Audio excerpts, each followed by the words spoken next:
So what we're going to do first is I want to look at the basic position of half guard. Okay. So what makes half guard work, and then what, basically dismantles the position and allows a guy to pass you. Okay. So one of the fundamental things is I always have to be on my side. Okay. If I'm playing half guard, the worst thing I can do is be on my back. This is bad news. Okay. I want to be here. So knee shield in, on my side.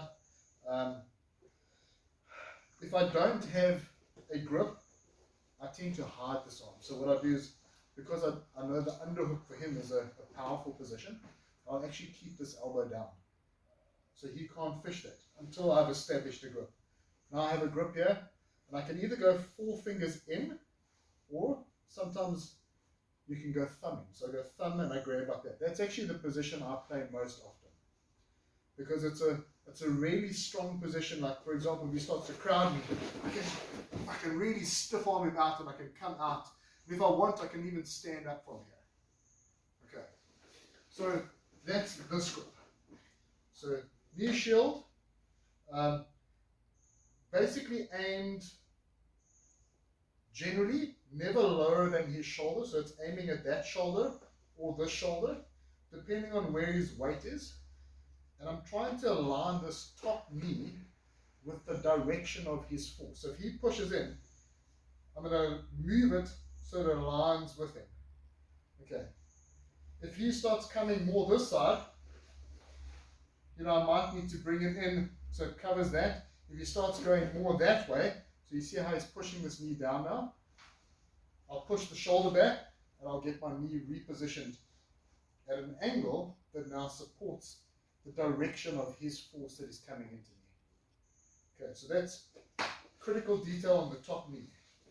The bottom leg monitors obviously his leg here in the middle here. Okay, the idea is I want to keep it down. I don't want that knee to pop up. So just scoot around a little bit. So often what you'll do is you'll flare that foot just so that it catches on the ankle. There's a bit of pressure there. And then sometimes you'll see guys, they'll even step on that foot. Or if they want to make this top knee stronger, like so for example, if a guy's putting a lot of pressure into you, so just scoot around this way again. So I'm here. If he's like a super strong guy and he's like sprawling into me or whatever, one of the things that I can do is I can actually put this foot on his hip. So now when he pushes in, I can just park here all day. Okay. The other thing I do is I monitor this knee line. Okay, so this knee line, I don't want the knee to pop over my leg. If it pops over my leg, he starts getting into like kneecap passes and stuff like that. So especially if it's no gi, I actually will drop this hand. So if he comes in, boom, I'll just block it. Okay. If it's gi, I'll park here, and if he starts popping that up, I'll start creating an angle. You see. So now even though he's coming in at me, he's actually going for that direction. Okay. It's very difficult for him to push in because this frame that I have here is sitting under his chin. It's controlling his posture. And from there I can actually just push out, and I can come up, and it obviously makes it a lot easier for me to manage. Sorry, Paul. With that bottom leg, with the knee coming up, if you lifted your knee up slightly, would that not make a difference in making it harder for him to get his knee across, or would it do something to your hips? So I can. So if he starts coming, boom, I can do that. I can close. But often what I do is I'll lift this bottom knee more to cover that side hip. Oh, okay. So if he starts pushing and he's starting to come around my guard, you see I'll use that knee as a frame now. So he's trying to run around my knee shield.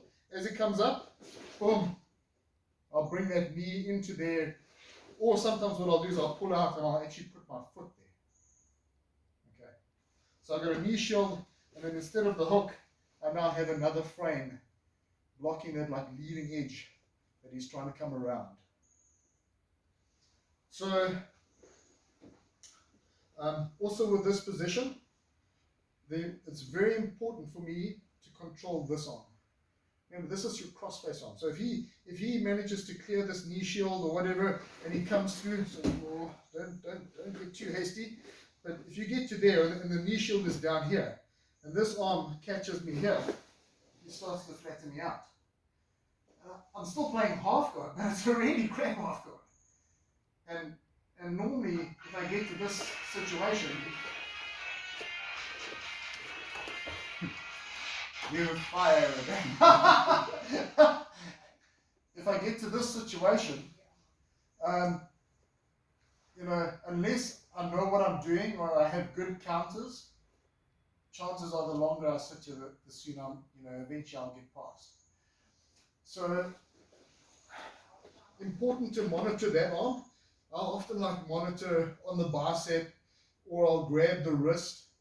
The disadvantage of this, especially with gi, you kind of got to be careful of this. No-gi, you can kind of get away with it. So no-gi, I'll just put my hand onto your shoulder there, and I'll try and keep that fairly close or whatever.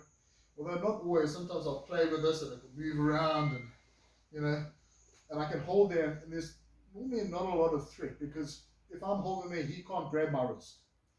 But with gi, he can grab your gi. So he grabs the gi, and then what he does is he just pulls it out, and so if he pulls it up, so pull my, or he just flattened my shoulders to the mat, and stuff started going sideways for me. Okay, so if I'm playing half guard, and someone grabs my sleeve playing gi, I go like this. I whip that in very quick, and I'll lie on top of my arm. Okay, so I'm here, still got my shield in, got my bottom hook in, got my shield here. Try and pull that out. So grab it, try and pull it out. Try as hard as you want to pull it out. Try with all your might. Pull up. You can use 2 hands to go. Pull up again. You can do it. You can do it. And what I'm doing is I'm driving this knee shield harder. I'm hiding this away. This is framing out. And eventually, if there's a lot of pressure, I can clear this bottom leg. I put it on his hip, and I can square him up. And if I want to, I can pull him into full guard. Yeah. Is that a question? No, I'm thinking about frame, pin. Right? So there's a thing called shield frame paddle. Okay, that's something that Xander Ribeiro, he's got a really awesome seminar on it. He talks about guard recovery. And you can actually look it up. It's on the YouTube channel, or on his YouTube channel. And he's got one of the most phenomenal guards ever. I think something like there's only one person that has passed his guard in competition in something like 10 years, and it was Hodger Gracie. You know? Was that Solo's brother? Salo's brother. Yeah. So he does, and this is another thing. So if I have my knee shield in, and he clears this leg, so he clears this bottom leg. Yeah. So he gets over here. This is where this comes in. So shield, frame, roll, paddle. So I come up to my shoulder, boom, create space, comes through, paddle, and I'm back into guard. Okay, cool. So that's one of the techniques you can use when your half guard's getting beaten or your bottom leg has been beaten. Okay.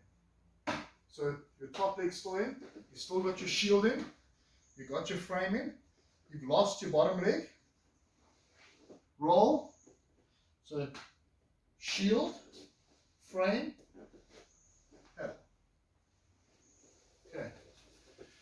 Right. So I think what I want to do is I want you to just play with this position for a while. Just move around, let the top guy move around. I don't want you to the top guy, I don't want them to dramatically try and pass your guard. I just want you to feel where is my knee strong, where is it not?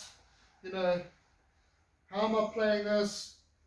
I'm blocking this arm. If they catch my sleeve, get up there, stop it. If they don't, if I don't manage to do that, and they pull it out, so pull it out. Okay, what does that do? Okay, no, it's not great. Okay, I just want you to play with the position. Get used to the feel of what it is. Okay, once you've done that, we'll then do some techniques. Okay, right, so on 3, 1, 2, 3. So, just a good question asked by Josh. Okay, so that bottom knee, I know I mentioned, you know, if this knee pops up, you can block it or whatever, or, you know, you can try and shift back out, or, you know, if he's starting to come around there, you can bring that knee up and block the hip. But sometimes you lose this, and they actually come all the way around, and they get their knee around your knee. Okay, so let's just move this way, we're getting further and further out, yeah.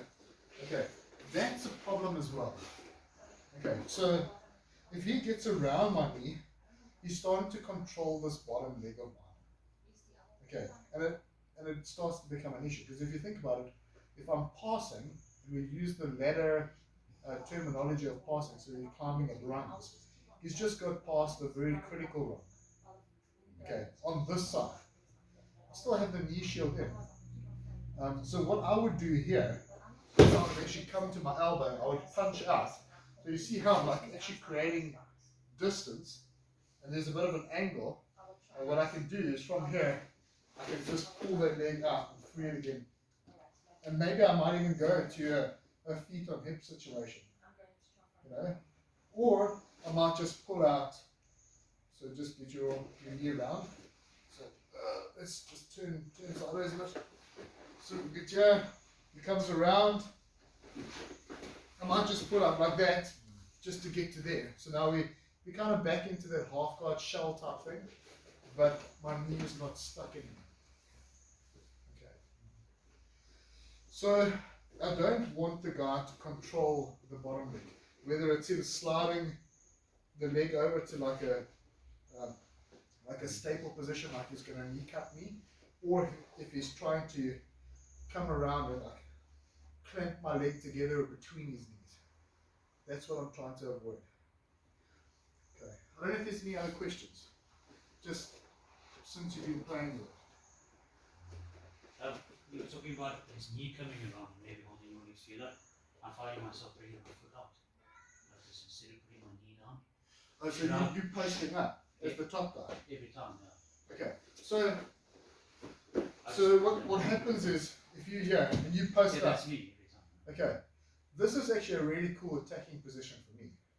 Because if I get in here, you know, that's a lever to your hip, and I'm playing the sweep. So, it's something you're going to be careful of, especially if you step it up too far as the top guy. When I do that, so if Josh was playing half guard, I know you play this the other way, hey? So just so you know, if I step up here. So you see how far it is away from him.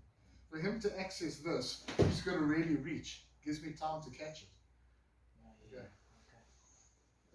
Right. That could be bait. So I can use this as bait. Okay. So and especially like, for example, if this was nogi, so if this was a cup and now not a collar grip, and that was bait, it could be boom, you know, and then shimmy in, you know, clear the knee, and now we're starting to flatten him out and look for a pass. So sometimes I'll bait a position that looks like an opportunity for him, you know, to launch an attack. And I guess you get that all over. You get that top and bottom. It's like you play the, you know, scenarios off each other. You go, okay, well, hey, dude, there's a carrot. Let's see if you're a donkey. You know, and then like, but you can like play different scenarios off each other. So like, if I was bottom here, I always say like half guard is a situation where it's a side to side kind of thing. So with him doing that, he's posted up there. If you look at the angle of his hip is naturally going this direction because that leg's higher than this knee. So if I had to pull this way, and if I had to get in there, boom, very easy. Okay? If he goes down there, so he goes down on your knee, okay, and I clear this knee out, now I'm going this direction. You know? So I'm playing the two sides of half guard off on each other. Okay. But that will get into more when we start looking at how we make half guard, more attacking. Sweeps, submissions, and we play side, side, side, side. We'll even see that in with guard passing.